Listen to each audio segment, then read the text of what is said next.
원장님께서는 사모님하고 하루 중에 대화 시간이 몇 시간 정도 되세요? 뭐 30분이죠. 직장인 평균이 28분이라고 하거든요. 맞네. 이게 문제예요. 강의 장소에서 이 말씀도 뭐 그렇게 시간이 길어요 그러거든요. 하루 28분도 길다고 했던 그 부부가 퇴직하고 난 다음에 하루 종일 1440분을 붙어 앉아 있게 되는 겁니다. 깨가 쏟아지겠죠 그냥.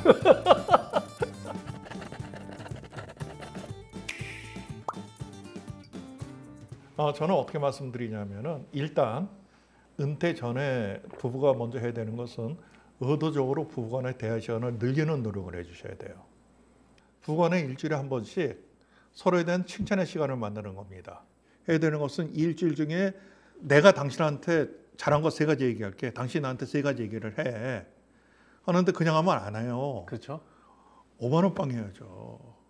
할 때마다 5만 원 주는 거예요? 아니죠. 서로가 이렇게 마주 앉아가지고 5만 원씩 저기 하고 각각 5만 원씩 내고 놓고. 네. 뭐 아침에 밥을 했는데 반찬이 이게 너무 맛있었어. 오케이. 예. 그 다음 주에 또 다시 이제 5만 원씩 놓는 거예요. 이제 20만 원이 됐죠. 예. 또 다시 또 그냥 넘어갈 수가 있어요. 그 다음 달에 그 다음 주에 또 하는 겁니다. 네. 그래 이제 칭찬거리가 없는 거라. 칭찬거리 없을 때까지 칭찬을 해서 못하는 사람은 뺏기는 돈이네. 그럼요. 게임을 그렇게 하는 거구나. 그러면은 지지 않으려면은 눈을 부릅뜨고 칭찬거리를 찾게 돼요. 네. 원장님도 마찬가지시고요. 지면 안 되잖아요. 또 돈이 쌓이는데 점점. 그렇죠. 이렇게 쌓이는데. 지면 안 되잖아요. 하다 보면 상대방에 대한 좋은 점들이 계속해서 눈에 보이게 된다라는 겁니다. 고등학교 때 잃었어. 그럼 또 약이 오르지 않습니까? 또 다시 해. 이게 또 다시 쌓여 하면서 상대방에 대한 좋은 점만 보게 되는 거예요. 이런 식의 것을 의도적으로 대화 시간을 한번 만들어 보세요. 오늘 당장 해야 되겠다. 내가 준비를 해야 되니까. 또는 제 선배는 어떤 일이 있었냐면은 일요일 아침에 부부가 운동하려고 나왔는데 아침 일찍 이 저 빵집이 문을 열었더라는 거예요. 일요일임에도 불구하고. 그래서 제 선배 부부가 갔는데 너무나 좋았다는 겁니다.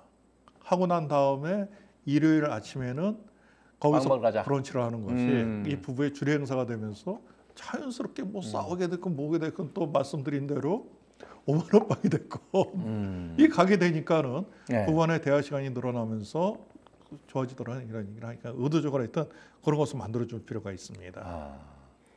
따로 또 함께 역설이라는 이야기가 있어요. 따로 또 함께 역설. 이게 뭔가 하면은 부부관계에 있어서 나이가 들어가면서 아이들은 전부 다 나가니까는 부부만 있는 시간이 길어지거든요. 그렇죠. 그러니까 이 부부관계를 소중히 여겨야 되는 건 맞아요. 부부는 일심동체다? 이건 아니에요. 일심동체가 될 수가 없지 않습니까? 그렇죠. 상대방이 독립된 주체인 것을 인정을 해주는 것이 중요하다라는 이야기죠. 제 아내 저하고 40년 가까이 만났는데 그랬음에도 불구하고 서로가 서로에 대한 격은 있는 것 같아요. 거리는 있는 것 같아요.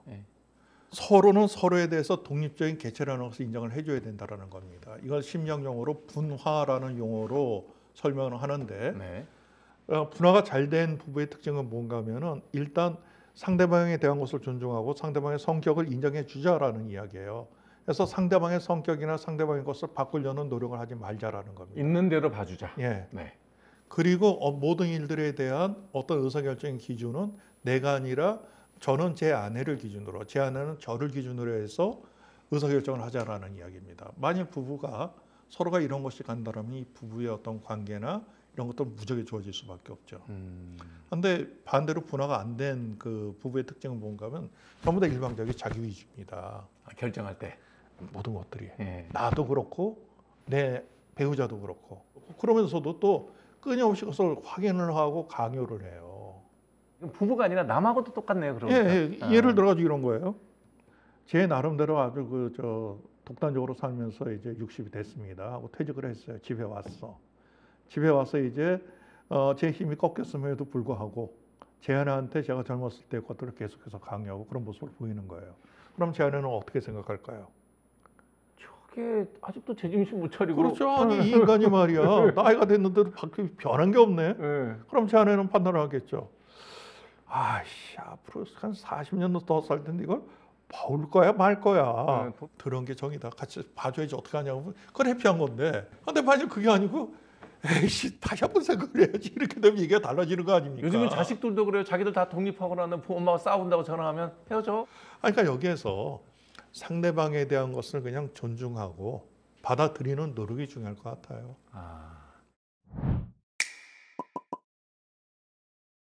자, 이렇게 이제 나이도 들고 은퇴도 하고 그러는데 살던 집을 점점 부담스러워지잖아요. 예. 수입은 없는데 관리비는 나오고 아파트는 또 애들 키우느라고 뭐 방 3칸, 4칸짜리 해놓으면 이렇게 늙고 낡고 부담스러워가는 집은 어떻게 해결하는 게 은퇴에 도움이 될까요? 자, 은퇴 후 주거는요. 예.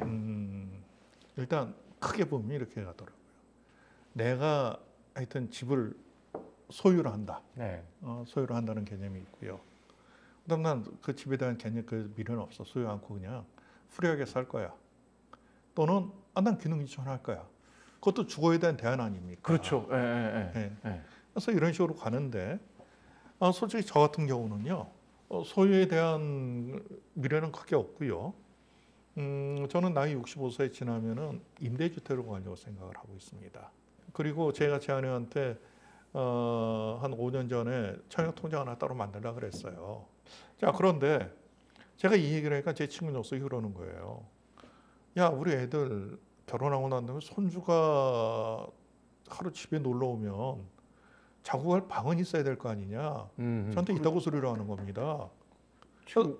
그럴 수도 있지 않아요? 그래서 제가 친구한테 거꾸로 물어봤어요. 너 젊었을 때 1년에 너희 집 몇 번 갔어? 너 아이 키울 때 저기 부모님 댁에 몇 번 방문했냐고? 제 기억으로는 거의 없거든요. 없죠. 저는 만일 그런 일이 있다면은 저희 집 근처에 특급 호텔에 지우겠어요. 애들을. 그 돈이면 되겠다. 그럼요. 그 호텔비 몇 분이나 나오겠어요. 몇 번이나 온다고. 글쎄요. 이런 얘기를 하는 친구도 있어요. 야, 그 주머터니 집에서 어떻게 밥을 먹니? 같이 밥이라도 먹어야 될 거 아니야. 아니 왜 집구 속에서 난리를 피우니까. 맛집에 모여가지고 맛있게 식사하고 내가 비용 지불하고 야, 우리 다음에 어디서 모이자. 이게 더 멋지지 않겠어요? 제 후배는 결혼하고 아버님께서 과천에 어떤 곳으로 이사를 가셨냐면은 관악산 밑에 이 계곡이 쫙 해서 집안에 단지 안에 물놀이장이 있는 이쪽으로 이사를 가셨어요. 예. 결혼해서 손주가 둘이 생겼거든. 근데 이놈이 중국으로 가버리더라고. 애들 키우겠다고 중국으로 가버리더라고. 데려간 그럼 아버님은 왜 과천으로 이사를 가셨겠어요? 닥쳤던 개가 지붕 쳐다보는 꼴이네요. 네. 그러니까 적어도 전 어떤 주거에 있어서 의사결정을 뭐 손주들이 다 뭐 전 이건 아니다라고 생각을 해요. 사실 오늘 제가 강의를 들으면서 딱 느낀 게 뭐냐면 이분의 강의는 40대부터 꼭 들어야 되겠다 하는 생각이 드는데 아무래도 55, 60대가 셀프 우리 시청자분들이 많거든요. 이분들에게 좋은 은퇴 생활을 할 수 있는 준비 어떤 게 필요할까요? 일단 준비를 한다는 것은 구체적으로 어디로 어떻게 갈지에 대한 것을 우리가 알아야 된다는 얘기죠. 그러니까 일단 부부가 앞으로 어떻게 살지에 대한 큰 마스터 플랜 한번 짜보시기 바라겠습니다. 은퇴 이후에 어떻게 살 건지. 그렇죠. 예를 들어 40대면 40대, 50대면 50대, 60대면 60대 이후에 앞으로 어떻게 살지에 대한. 예를 들어서 여러 가지 분야가 있어요. 처음 말씀드린 대로 예를 들어서 내가 주거를 어떻게 해야 될 것인가. 집. 또는 관계에 있어서 내가 배우자의 관계, 주변 사람들 관계를 어떻게 할 것인가. 가장 큰 적으로 돈을 가지고 하면 되게 끝내주는데요. 예를 들어서 우리 부부가 지금 현재 생활비를 얼마 쓰는가를 한번 따져보는 겁니다. 만약 이분이 나이가 50대라면은 이제까지 살면서 가장 풍요로울 거예요. 이 풍요로운데 이게 퇴직 은퇴라는 이슈가 있게 되는 거죠. 이러면 정기적인 수입이 끊기면서 제한된 연금으로 살아가야 되는데 소득이 확 줄어드는 거 아닙니까? 그렇죠. 조사를 해보면 퇴직을 하고 난 다음에 퇴직 전에 비해서 또는 은퇴를 하거나 은퇴 전에 비해서 상류층이었다라는 분들의 87%가 중주층으로 떨어져 버려요. 거의 맞춰 살아야 될 거 아닙니까? 이게 되게 스트레스인 거예요. 자, 우리 부부가 지금 이렇게 쓰는데 앞으로 우리 부부가 퇴직하고 은퇴하고 난 다음에 한 달 생활비를 어떻게 쓸 것인가. 집 줄이는 것도 감안하시고 그다음에 자동차 줄이는 것도 없애거나 줄이거나. 당연히 없어야 되죠. 도시적에 거주한다라면 저 제일 바보시라고 생각해요. 그렇죠. 좀 멀리 있다 그러면 교회에 있다 그러면 그건 차가 어쩔 수 필요하고. 없어요. 그건 어쩔 수 없어요. 자, 이런 식으로 해서 줄일 수 있는 것을 다 줄여보자는 얘기입니다. 네. 그러면 여기서 또 어떤 일들이 벌어지냐면 이거 한번 해보시면 부부싸움 무지하게 합니다. 그럴 것 같은데요. 예. 제가 생각하는 부분하고 제 아내가 생각하는 부분이 다르거든. 완전히 다르죠. 예. 예. 그럼 그걸 왜 해? 너 왜 해? 하면서 서로가 부딪히는데 이 과정에서 생각하지 못했던 부분들에 대한 것들을 이해하게 된다는 이야기죠. 자, 그럼 생활비에 대한 것을 확 줄 수밖에 없어요. 그런데 이제 시간이 남게 되니까 놀아야 될 거 아닙니까? 그러니까 노는데 돈 들죠. 돈 들죠. 네. 뭐라고 놀지에 대한 것을 다 한번 적어보세요. 다 일단 써. 예, 하고 싶은 다 해보세요. 부부가. 네. 그렇게 되면 한 달 생활비가 나올 겁니다. 네. 무지하게 나올 거예요. 많이 나오죠. 예. 그러면 여기서 그때부터 뭘 줄이지? 해서 줄여 나가는 거예요. 필요 없는 것부터 하나씩 지우는 거구나. 예. 줄여 나가는 겁니다. 예.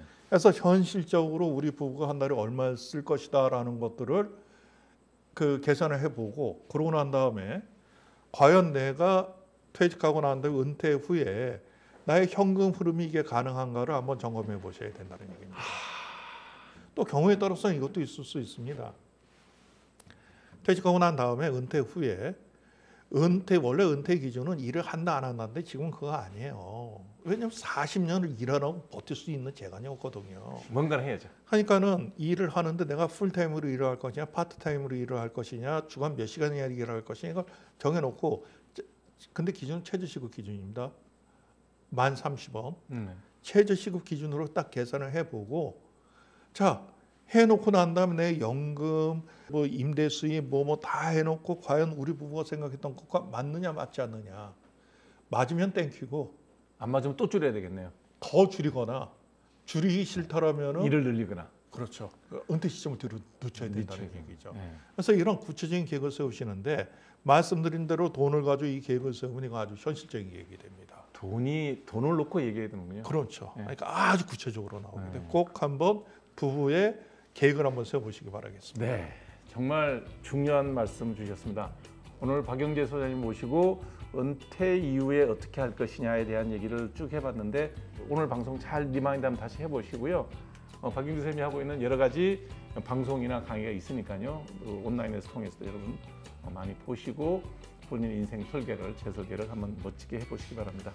귀한 시간 함께해서 고맙습니다. 감사합니다. 네.